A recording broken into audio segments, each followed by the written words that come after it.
Bah, je le dis franchement, pour moi, mon meilleur DC depuis Aquaman. Ça reste que mon avis. Bon, allez, je développe après le générique. Soit on meurt en héros, soit on vit assez longtemps pour se voir endosser la peau du méchant. Pour ce genre de choses, il existe des hommes comme moi. Il t'arrive de saigner.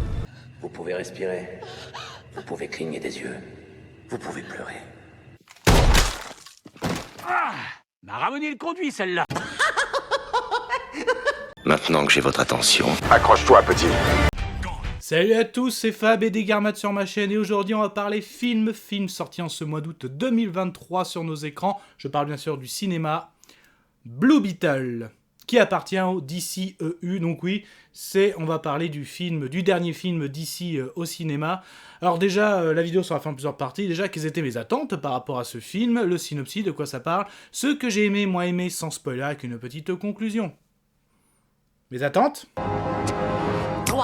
Alors clairement, j'avais des attentes qui commençaient à diminuer. Enfin, je vais m'expliquer pourquoi. Donc Blue Beetle, moi c'est un personnage que j'ai connu via la série d'animation Young Justice, surtout la saison 2. La saison 2 est concentrée sur lui, son personnage. Et je vous la conseille, vraiment une très bonne série d'animation DC Comics. Ça a continué après, notamment dans les animations, notamment il avait intégré les Teen Titans, donc j'avais vraiment trouvé son personnage très intéressant, le scarabée extraterrestre en contact par un être humain, et donc qui a choisi son hôte, et justement deux personnalités qui en font un héros. Donc ça, j'avais beaucoup apprécié. Là, le voir en live action, beaucoup se disaient, mais qui est ce personnage ? Mais après, on voyait qu'il montait déjà via les animations. Et en gros, DC a voulu le mettre... au début, c'était sur la plateforme HBO. Puis après, peut-être qu'en voyant le scénario, le film, ils ont dit, allez, autant le lancer au cinéma, parce qu'ils ont fait. Mais quand on voyait les dernières productions DC, Shazam, The Flash, oulala...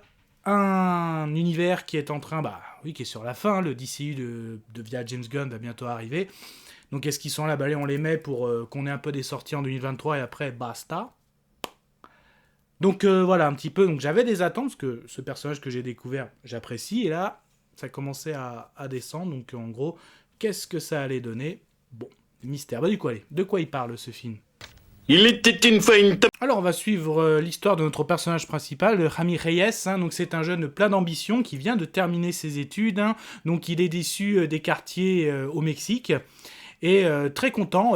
Plein d'ambition, et sauf que là, quand il rentre au pays, auprès de sa famille, il s'aperçoit qu'il va y avoir plusieurs choses, plusieurs événements, à savoir, son père notamment a fait une crise cardiaque, donc au niveau de sa santé, ça s'est un peu dégradé.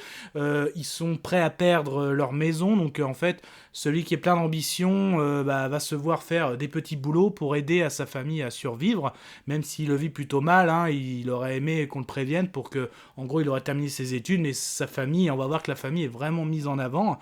Sauf qu'à un moment, en essayant de trouver des petits boulots, il va faire une rencontre, notamment une rencontre d'une femme, donc de Jenny Cord, qui travaille dans l'entreprise Cord, qui va lui confier à un moment quelque chose qui est le fameux scarabée. Donc le scarabée, c'est une biotechnologie extraterrestre, et justement, ce scarabée va le choisir pour en faire son hôte, et justement, il va lui donner des pouvoirs, et tout va basculer pour Jaime, qui va devenir le super-héros Blue Beetle, qui n'est pas le premier du nom. Voilà un petit peu pour le synopsis. Du coup, qu'est-ce que j'ai aimé, qu'est-ce que j'ai moins aimé ? C'était chouette. Ah, ça craint. Ah, immonde. je t'aime plus que 3 fois 1000. Alors déjà, ce que j'ai aimé, comme je dis, mon DC préféré depuis Aquaman, parce que film de super-héros, j'adore tout ce qui est film de super-héros. C'est peut-être du vu, du revu, c'est du classique, mais quand tu es un univers qui est malade, même en fin d'univers, quand tu fais un film, autant partir sur des bases, surtout sur un nouveau personnage, et c'est ce qu'a fait le film Blue Beetle, et c'est très très bon. Donc notamment, on a donc au début, on découvre ce personnage, très très bon déjà, j'ai parlé de la transformation, quand le scarabée choisit son hôte. Les effets spéciaux sont très très bons. Je rappelle qu'on sort de The Flash, donc moi les effets spéciaux j'avais pas aimé le film The Flash. Là c'est très très bon au niveau de la transformation. Le costume est très beau, même les scènes de vol, même très excellent. Justement, au début, dans la bande-annonce, on a l'impression que il va découvrir ses pouvoirs, il les maîtrise pas trop. En fait, pas exactement, je vais pas trop spoiler. Oui, il découvre ses pouvoirs, mais sans en dire trop aussi, le scarabée va découvrir son hôte, et ça fait longtemps qu'il n'a pas été en activité. Donc, il y a plein de choses aussi, et c'est pour ça que j'ai trouvé ça très intéressant.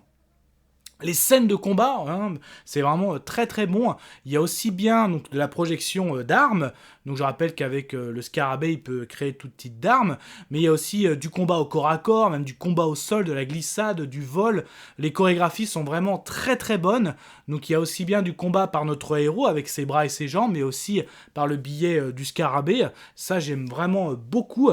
Notre personnage, donc l'acteur joue très très bien. Donc l'acteur qui a été notamment connu par Cobra Kai, donc Zolo Maridueña, donc très très bon. Je pense comprendre pourquoi James Gunn aimerait le garder pour son nouvel univers. Hein. Franchement, il est très très bon.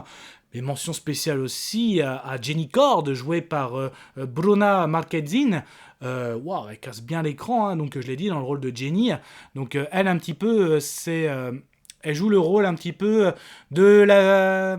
Ah, j'ai pas envie de spoiler quand même, hein, ça pourrait être... En tout cas, elle a un lien avec la famille de l'entreprise Cord.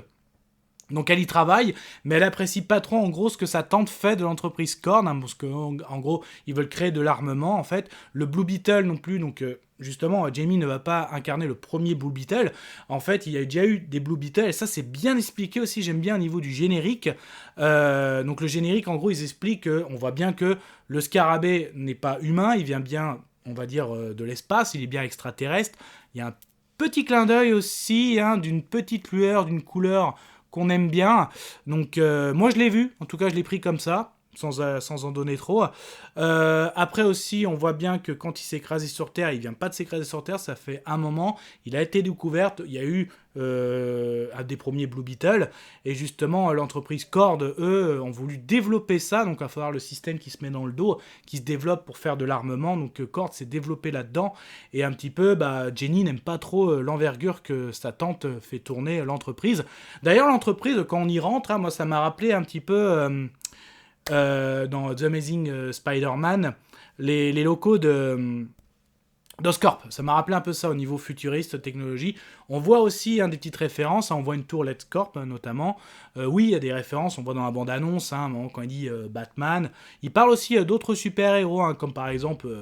Bon, je peux le dire, hein, quand il découvre ses pouvoirs et qu'il vole, il fait une référence à un autre super-héros. Justement, quand il découvre que Blue Beetle est un super-héros, il va citer d'autres super-héros connus du monde d'ici. Ça reste là, mais il n'y a pas de caméo, donc il n'y a pas non plus de références ni d'images qui circulent. Mais en tout cas, autant enchaîner aussi avec la famille. On s'y attache à cette famille latino, que ce soit le tonton, les parents bienveillants, le père aussi, bien sûr, même avec sa maladie. La sœur, hein, donc elle, un petit peu le côté comique, quoique le tonton aussi, il déconne bien, amoureux de sa voiture, qui est très bon au niveau de technologie aussi, hein, j'adore ce personnage. La mamie aussi, hein, qui a un passé bien badass, et on le voit un petit peu dans la bande-annonce, hein, la fameuse mamie traillette. On s'y attache, hein, vraiment à cette famille, donc moi franchement, je m'y attache. De bonnes scènes, hein, justement, aussi avec la famille, et ça va plus loin, non, on n'est pas dans la Shazam Family, là ça va plus loin, parce que justement, notre héros, j'attendais ça aussi, est-ce qu'il y aura un conflit entre le scarabée et notre héros? Oui, hein, un petit peu, c'est pas non plus le grand amour tout de suite, hein, c'est pas je te choisis, tu es mon hôte, allons faire notre destin. Non, au début, hein, il y a le côté humain de Jaime, il y a le côté extraterrestre du scarabée, même si on sait que ce scarabée va défendre son hôte, mais quand même, hein, au début, c'est pas synchro, hein, tous les deux, mais ça va bien évoluer, et forcément, il va y avoir des étapes, hein, aussi bien du côté du scarabée que du côté de notre héros, et ça, j'ai beaucoup aimé, hein, notamment le côté avec notre héros, tout ce qu'il va traverser pour justement aller vers son destin, hein, parce que c'est vrai qu'au début... Tout de suite, le scarabée, lui, dans les scènes de combat, veut aller aux armes létales. Lui, c'est non. Et après, ça évolue bien dans les deux sens. Et ça, j'ai vraiment très bien aimé. Donc non, franchement, pour moi, un très bon film de super-héros. J'ai vraiment passé un très bon moment de 2 heures de film. Oui, scène post-générique, 2. Donc il y en a une, c'est plus, je pense, une référence par rapport à la communauté latine. L'autre, après... Comme on sait que cet univers va s'éteindre, va se terminer, Mais bon, on sait jamais de quoi c'est fait, franchement. Non, franchement, moi j'ai vraiment passé un super moment. Bah attends, je vais lancer la conclusion. Je vais conclure. Conclusion du film d'ici Blue Beetle. Je comprends pourquoi James Gunn veut garder l'acteur. Franchement, il pourrait même garder aussi celle qui joue Jenny, voire même la famille, parce que c'est un tout. Hein. Mais après, on verra bien. Le DCU n'est pas encore lancé, on verra bien.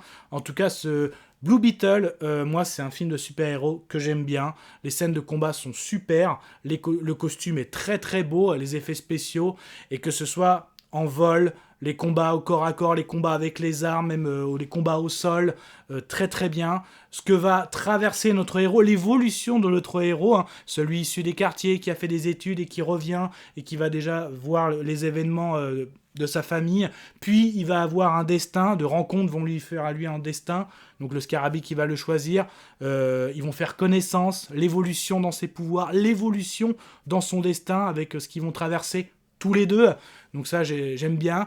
L'antagoniste, ok, ça peut faire penser à Iron Man, voire même à du Spider-Man, hein, mais concrètement pour moi, ce n'est pas un teen movie à la Spider-Man de MCU.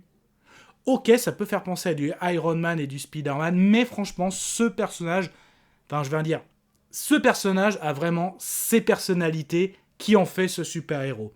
Donc franchement, moi je vais pas les comparer, ça peut y faire penser, mais concrètement, allez-y, vous allez découvrir un autre héros si vous connaissez pas Blue Beetle. Si vous aimez la série d'animation ou peut-être même des comics, allez-y, franchement. De toute façon, il faut se faire son propre avis. Moi, je vais quand même donner mon avis sonore. Ce sera... Je suis content, j'ai vomi. Et là, je suis hyper content. Mais ça, ce n'était que mon avis. Faites votre propre avis. À vous de juger. Et puis n'hésitez pas à vous promener sur la chaîne, il y a des playlists DC Comics, hein, donc dans les DC Comics j'ai laissé séparer, hein, comme le DC EU, les Elseworlds, ou encore de l'animation, il y a aussi la franchise Marvel et d'autres playlists. En tout cas, vous likez la vidéo si vous l'avez aimé, vous la délikez si vous n'avez pas aimé. Petit débat dans les commentaires, alors justement par rapport à un personnage secondaire, comment vous le trouvez dans cet univers DC ? Et est-ce que vous êtes chaud pour le voir dans le DCU de James Gunn, hein. Donc en tout cas, prenez soin de vous, que ce soit devant une toile, un écran, DVD, Blu-ray, plateforme de streaming. Kenavo. Je vous souhaite une agréable soirée. Désolé pour le bordel. Au revoir.